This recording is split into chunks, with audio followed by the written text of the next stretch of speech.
Yeah, okay, good afternoon. Good afternoon. Okay.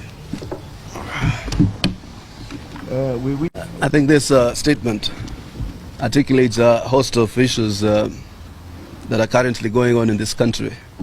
And as leaders in our own right, we decided it was inevitable that we address them. The statement is titled, "A Call to Action. We must continue our fight for freedom and resist autocratic tyranny." This statement is dated today, 15th of May 2020.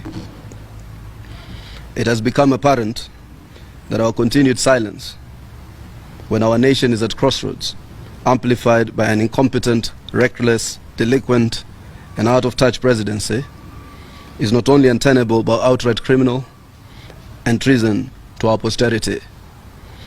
Cowardly and heartless, the presidency, his government, his illegitimate party, leadership, and a compromised and rudderless opposition have taken advantage of restrictions and guidelines placed upon the citizenry in an effort to combat and arrest the spread of COVID-19, to politic unabatedly and erode our democracy, our constitution, and its institutions. In these times of unprecedented uncertainty, Kenyans are confronted with economic and social turmoil, as well as a serious threat to their lives and health. It is expected that political leadership as well as government will rise to the call of the moment and offer assurance, security, safety, aid, and relief to enable the people navigate through this rough patch more easily. Certainly, it is never expected that leadership in government would instead move to exacerbate an already dire situation. Unfortunately, in the recent past, Kenyans have woken up to one disappointment after another ever since this season of suffering commenced. Misfortunes that have befallen our people have been met with a callous indifference from government. This has been epitomized during the fatal landslides in West Pokot, when official indifference to the suffering of the citizens was proudly advertised by government, and similar tragedies in Elgeyo Marakwet, Budalangi, Nyando, Kakamega, Muranga, and other parts of the country. But it is not just through silence and inaction that government has demonstrated its negligence. The reckless mismanagement of the COVID pandemic not only allowed the disease to be imported when our systems were not ready, but subsequent lackluster, mediocre, and malevolent conduct by those in charge underscored for all to see that any confidence in official competence would be tragically misplaced. Inappropriate responses, negligence and mishandling, violence and brutality, poor coordination and frugality with truth have been the hallmark of government's official strategy to counter COVID-19. Weeks after proclaiming enhanced measures, there are signals that government has moved on from public health dimension of COVID-19 and is now only concentrating on opportunities for financial, constitutional, and political mischief afforded by the crisis. All hope for transparency and accountability in the mobilization and expenditure of COVID-19 related resources has dwindled. Crackdowns and constrictions of citizen liberties get more repressive by the day. It is ironic that the enforcement of measures intended to minimize transmission were enforced by systematic impunity, calculated at maximizing the risk of mass infection as though the government had lost control of itself.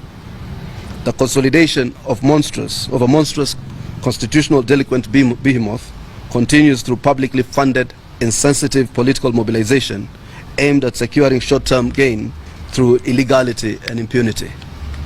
This behavior, typified by inaction and indifference to the plight of millions of Kenyans, whilst at the same time showing zeal and commitment to divisive, destructive, retrograde, and inappropriate adventures, is extremely worrying and utterly unacceptable.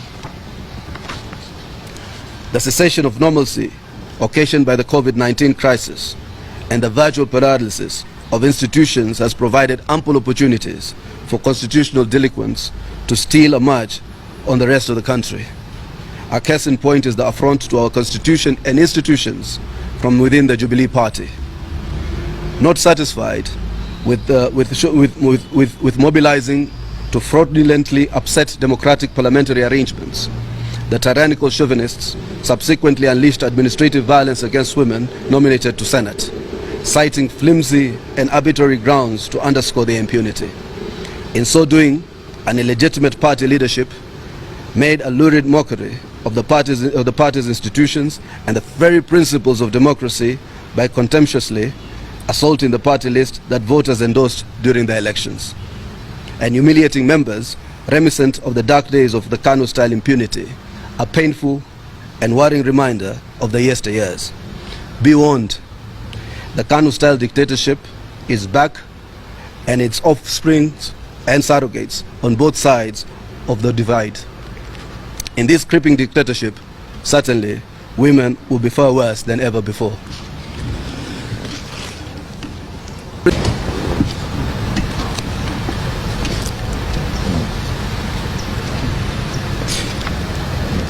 As we approach the 10th anniversary of the Constitution of Kenya 2010, our country is also rapidly sliding back into unprecedented tyranny.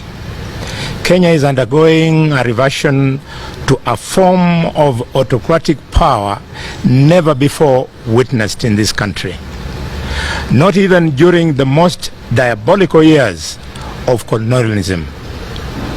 The systematic hollowing of national institutions, erosion of the rule of law, and the undermining of the Constitution are accompanied by a particularly toxic form of vindictive and divisive politics that is simply unprecedented.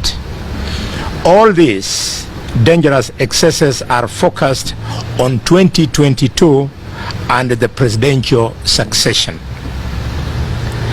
Disguised as an emerging coalition arrangement and its resultant government of the so-called National Government of National Unity is a consuelo and calculated scheme by contradicting parties to have a Kenyatta succeed Uhuru Kenyatta with a promise of a piece of the pie for everybody who cares to be interested. In the event that the country can be subjected to a referendum to enable a powerful executive prime minister, then Uhuru Kenyatta will be Kenya's prime minister.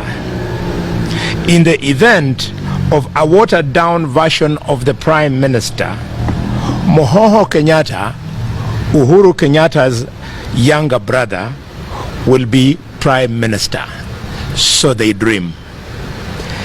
For this, they all need a president who will play ball, a card that is currently being dangled to the contrasting parties. Standing in the way of the Kenyatta succeeding a Kenyatta is Deputy President William Ruto. Contradicting our conventional and ethnic and regional sensitivities, William Ruto has buckling and overwhelming support over Uhuru Kenyatta, even in the Mount Kenya region.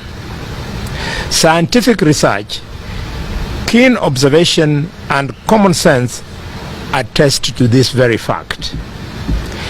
Yet, to achieve the goal of changing the constitution to enable a Kenyatta prime minister, Uhuru Kenyatta needs the Mount Kenya region. This is camouflaged by the purported quest to have Mount Kenya on the table in a bid to win over a base lost through incompetent, uncaring, reckless, condescending and abusive leadership that has indebted the country and disenfranchised the region and the country like no other time in the history of independent Kenya. The severity and extremity of actions to counter Deputy President Dr. William Ruto's popularity in Mount Kenya and his presidential bid, an erosion on the Constitution and its institution, wanton illegalities, and more specifically the victimization and coercion of elected leaders from Mount Kenya region is set to get worse. We can only urge Kenyans to, at this time, to stand tall, stand firm, remain defiant, and forever be in defense of our Constitution and our nationhood. Always by God's grace, no situation is permanent. A call to our dear fellow Kenyans. We want to assure the people of Kenya that each of these and other vicious actions and injurious omissions and every suffering inflicted to them have been noted. We call upon all Kenyans who love their country, who love this country, who love our country and their freedom, to be even more vigilant against saboteurs of our Constitution. We must stand with innocent Kenyans, especially those who are vulnerable. We stand for the rule of law and our constitutional democracy. We resist the erosion of our hard-won constitutional dispensation and, in no uncertain terms, condemn the sacrilegious recklessness that threatens to overrun the nation. At a time when the siren call of constitutional delinquency has encaptured and ravaged the official opposition, we must set up and fight for the integrity of our mama land. It is clear from the behavior of those mobilizing against freedom, the rule of law, and the Constitution that COVID-19 is no longer to them a crisis. We must therefore be ready to face them in a violent resistance and win our freedom for our sake, for the sake of posterity. Thank you very much. Signed by Senator Johnson Muthama, Senator Dr. Hungary Khalwale, and Senator Hassan Omar Hassan. I wish to invite Senator Muthama to run remarks in Swahili.